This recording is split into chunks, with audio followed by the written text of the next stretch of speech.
Centered wide open. Goal! Championship, Edina! Every day I need attention.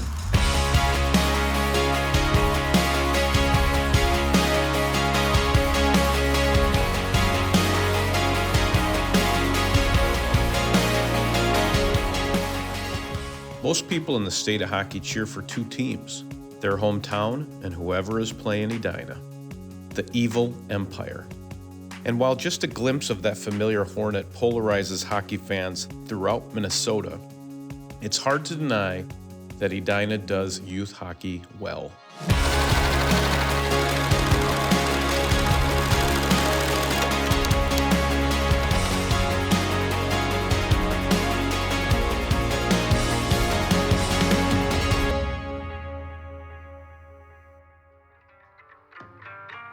In Edina, no matter what level your team is, you get the deluxe green and gold treatment. That means caring for every player, well-coordinated volunteers, and today's Edina stars inspiring the stars of tomorrow.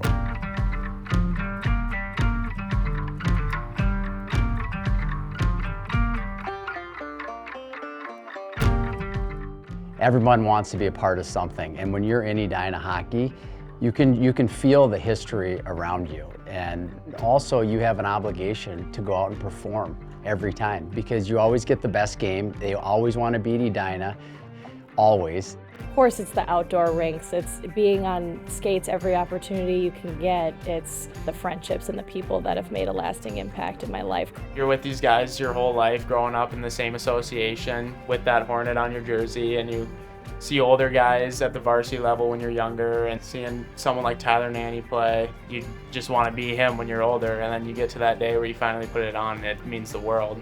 I always think that to have a successful team, it's not even about the winning and the losing, it's about, is everybody on your team involved and contributing in some way? You know, obviously it starts with leadership and passion. So we have all these experienced people and have started their kids at a young age, and it just builds on itself. You know what you're going to get. You sign up, you register. The value of being on this hockey team is very, very high because you're probably going to have a really damn good experience. Of course they're overachievers. They're from Edina, which makes you wonder, if Edina has the right recipe, maybe we should ask the cake eaters about all that cake. When was the last time you ate cake? I don't like cake. What? Try to eat it every chance I get. Oh, yesterday. Carrot cake last night from Hilltop. About an hour ago, right? I mean, it's already 10, so yeah, breakfast. At this tournament. Yesterday, the day before, always. You know, I had pie for Thanksgiving. Yeah, it's not a cake. I don't even know why we're called the cake eaters. It doesn't make any sense, but I like cake. Well, I hate frosting. Hate's a strong word. I'm not much of a cake eater, believe it or not. This has been a pattern. Yeah. I'm uncovering this, this myth. What's it like playing for Edina when everybody is trying to beat you, calling you cake eaters? It's funny when they call us cake eaters. Yeah? They called Eli it, and then we ended up dominating them. I think it's cool to be a cake eater. Anytime Edina comes up, there's always like a shot, and I always just say thank you, because there's a lot of communities I do not think about, and thank you for thinking of Edina. Now Edina's embraced it. We've got cake cats and cake eater shirts. We're at the cake eater tournament. Love them or hate them, Edina Youth Hockey has embraced Minnesota's community hockey model as well as any association in the state. It would be easy to say this success comes simply from means, to dismiss it as well-to-do people succeeding in a well-to-do sport. But it's not that simple. A winning tradition isn't something you buy or sell. It's built over time.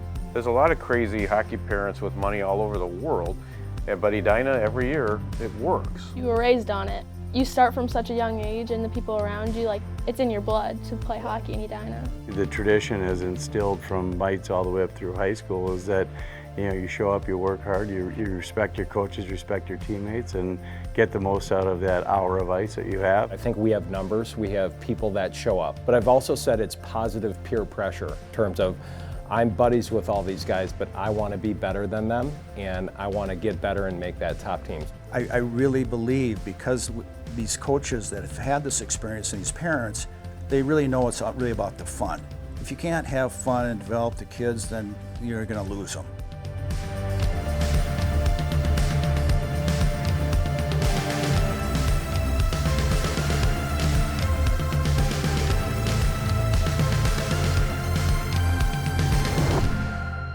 Winning in Edina is a renewable resource, with former players consistently choosing to move back to Edina and give back to Edina. I remember being a little kid and stepping into the Braemar South Arena for the first time and looking up and seeing all of those banners hanging from the ceiling and thinking, I'm gonna hang a banner one day. As I got older, I started to realize that the things that stuck with me the longest were just the memories with the people that I made here, and just the influence that the number of coaches I had throughout the years obviously led me to want to come back to the program and give back and coach. I mean, I always said growing up, I'll probably live here the rest of my life. I mean, I've lived in 3 countries and 6 cities in the last 3 years playing hockey, so it's got everything you need. As former pro and college players choose to coach, there's no shortage of experience on any Hornet bench. And with NHL alumni returning to raise their kids in Edina, you might want to cover your ears for this next part. Yes, the hockey rich are getting richer. I mean, what are some of the ingredients you think why Edina hockey works? I think they have such a good thing going. It's such a good community, but I think they keep restocking, reloading. Like, it's unbelievable to see every NHL player move back. When you experience winning and you have people that are willing to donate their time and come back and coach because they care about the program, there's no price tag on that. It's so valuable. There's an abundance of talent and coaches, if you will, in Edina now, and always has been. I think a lot of people come here and say, I want to give back. I grew up in this community. It was very good to me. There's a lot of good hockey experience. You can just walk outside there and see all those guys that have played D1 and played in the NHL.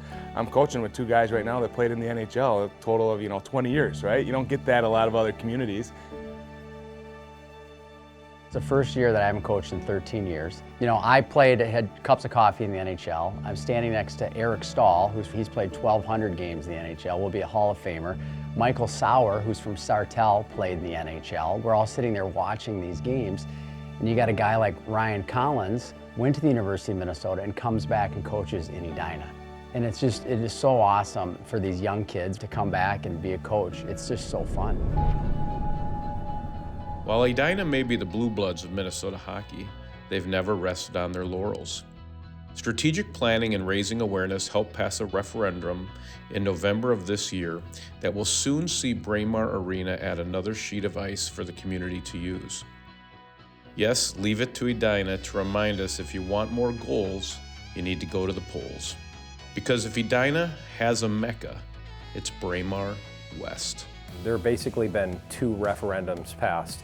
So we have $45 million coming to Braemar Arena, and for the community to say we have to reinvest into our kids, we have to reinvest into our community to continue to promote community-based hockey, I thought it was right on, and it's exactly what we had been talking about for about 5 years.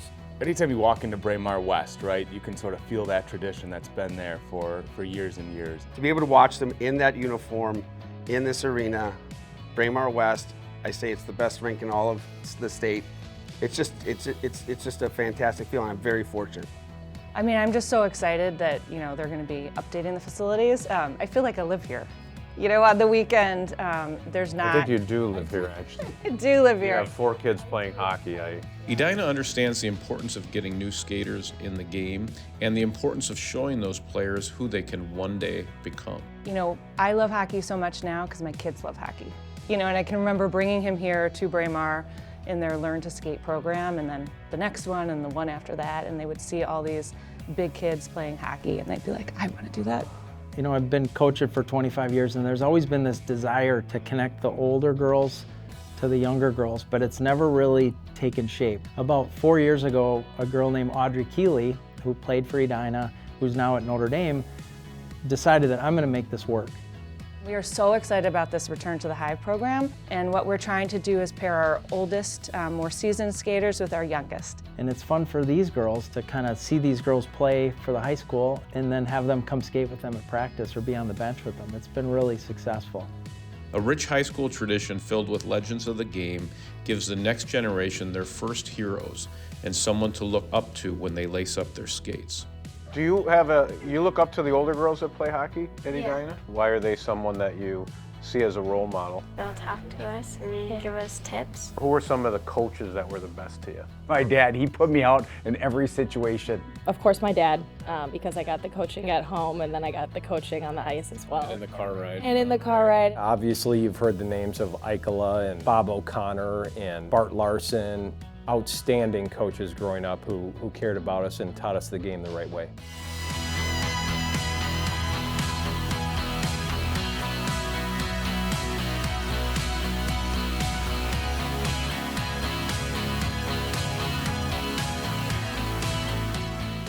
So whether you love them or hate them, it can't be denied that Edina hockey is both a shining example of Minnesota's community model hard at work, as well as the winning culture that everyone hopes to achieve. Yes, at least in Edina, you can have your cake and eat it too. Everyone hates Edina, but does Edina truly hate anyone else, or is it just all love on our side? Back in my day, it was definitely up in the range, and it was Grand Rapids, and I remember getting hit by a cupcake in warm-up skating around, and somebody hit me right through the mask. The range was definitely strong back in the day. Did you eat the cupcake? I ate what was left in my nostrils and my mouth, but I had to pick it out of my eyes for the rest of the warm-ups.